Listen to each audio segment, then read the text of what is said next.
Sa lahat po ng nanonood ng 8 Bulaga, pinalulungkot po namin paalam sa inyo that Francis Magalona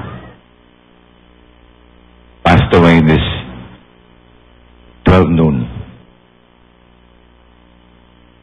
Marami siyang iniwang alaala sa atin dito sa 8 Bulaga, pati na sa larangan ng musika. We will surely miss him, pati na ang buong industriya.